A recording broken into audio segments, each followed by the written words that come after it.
Hello everyone, and welcome back to our English learning series. We are delighted that you have joined us for episode 6. If you have been following our previous lessons, thank you for your continued support. Today's episode focuses on making a doctor's appointment, which is an essential real-life English conversation. Whether you are living, studying, traveling, or working in an English-speaking country, knowing how to arrange a medical appointment confidently is a valuable communication skill. This lesson is especially helpful for English learners and anyone preparing for the IELTS examination, particularly the speaking and listening sections, where everyday situations frequently appear. Before we begin, please subscribe to our channel, share this lesson with your friends and classmates, and turn on the notification bell so that you never miss any of our upcoming English lessons. Now, let's get started. Good morning, Sarah. I hope you're doing well today. Good morning, Adam. Thank you very much. I'm doing quite well, although I haven't been feeling completely myself over the last few days. I have had a persistent headache, a slight sore throat, and I have been feeling rather tired. Although the symptoms are not particularly serious, I believe it would be sensible to arrange an appointment with my GP. It is always better to seek professional medical advice before a minor health issue develops into something more significant. I completely agree with you.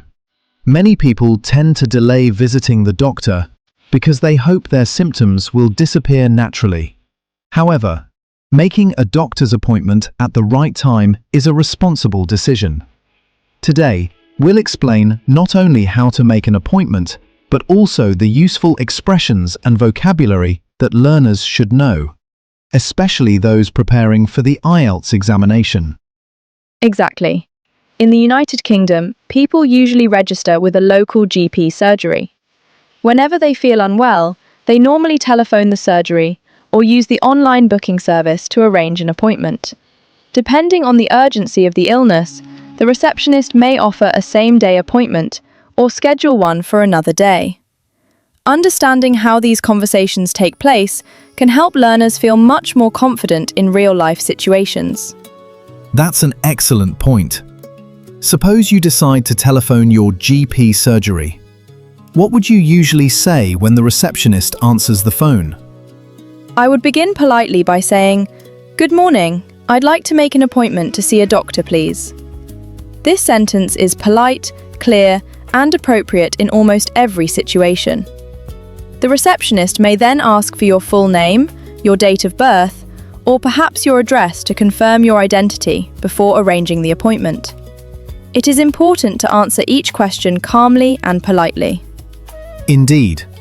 The receptionist may also ask why you need the appointment. Some learners feel uncomfortable about this question because they believe only the doctor should know the reason. That is true, but in the UK it is quite common for the receptionist to ask for a brief explanation. This helps the surgery determine how urgent your condition is and whether another healthcare professional might be more suitable.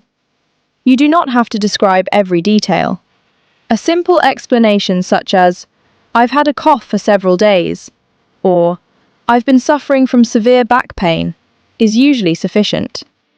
That's very useful advice. Another common question might be, is it an emergency? How should someone respond? If it is not an emergency, you could politely reply, "No, it isn't an emergency, but I'd appreciate an appointment as soon as possible because my symptoms have continued for several days." On the other hand, if your condition is genuinely urgent, you should explain that clearly. However, if someone is experiencing a life-threatening emergency, they should contact the emergency services immediately, rather than waiting for a routine GP appointment. That distinction is very important. Let's talk about choosing a suitable appointment time. What expressions might be useful? There are several useful expressions. You could say, "Do you have anything available this afternoon?" Or, "Would it be possible to book an appointment tomorrow morning?"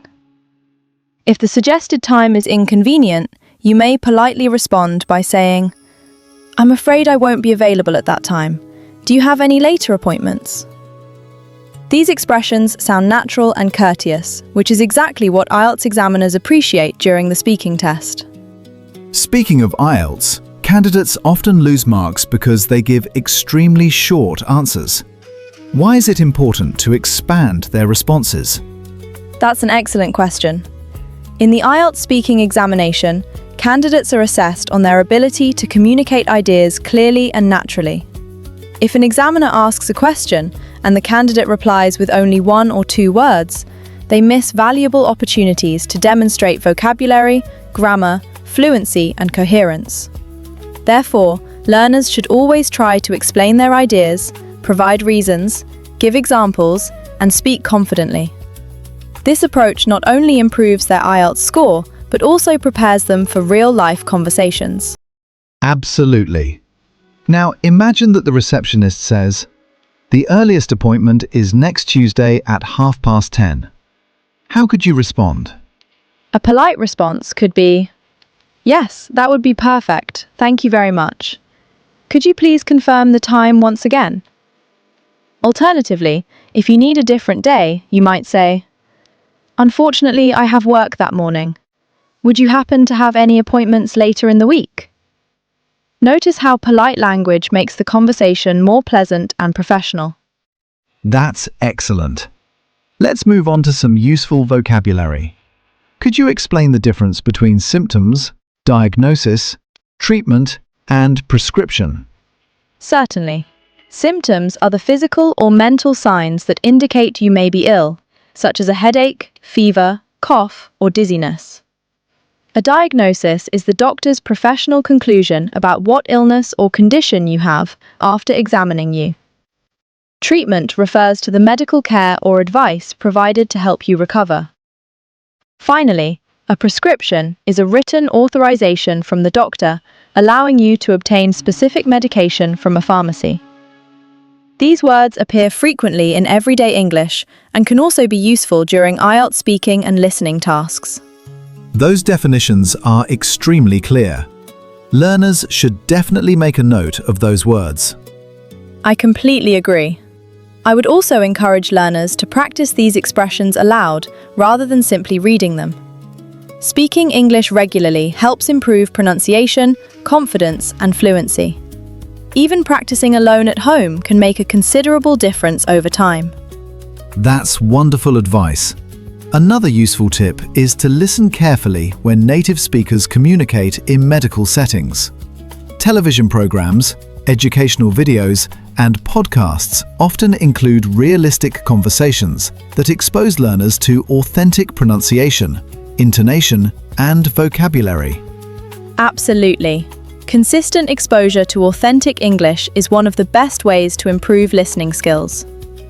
Learners should not become discouraged if they do not understand every word at first.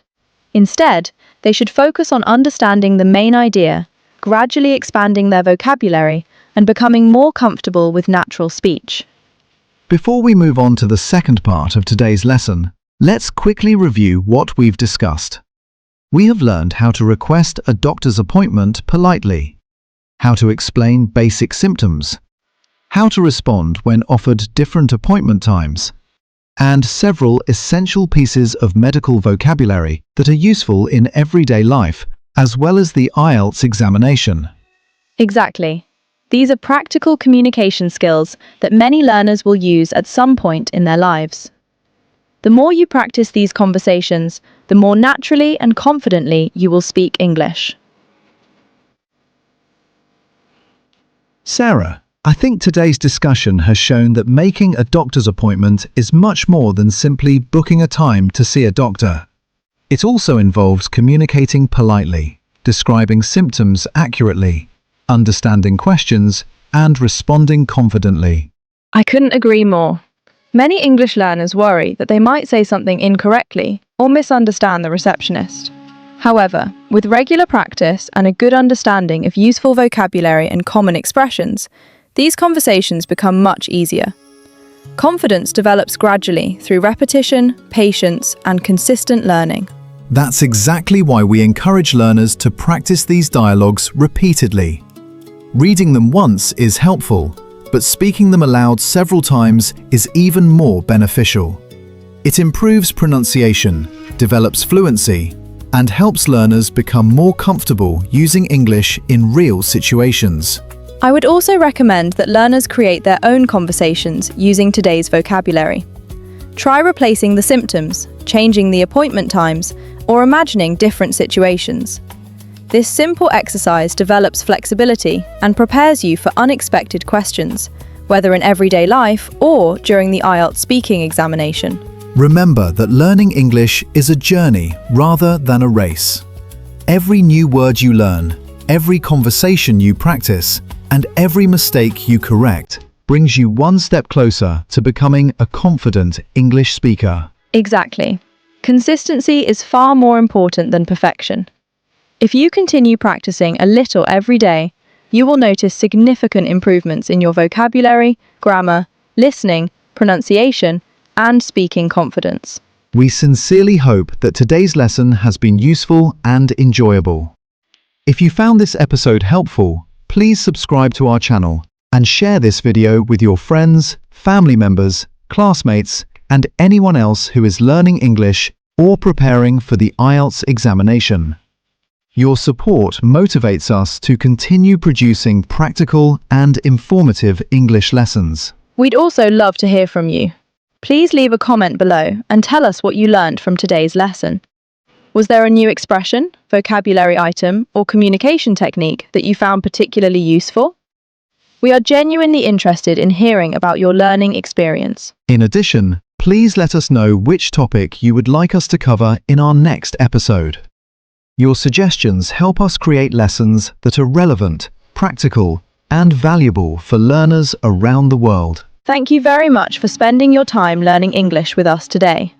We truly appreciate your support, and we look forward to seeing you again in our next episode. Until next time, keep practicing, keep improving, stay healthy, and goodbye.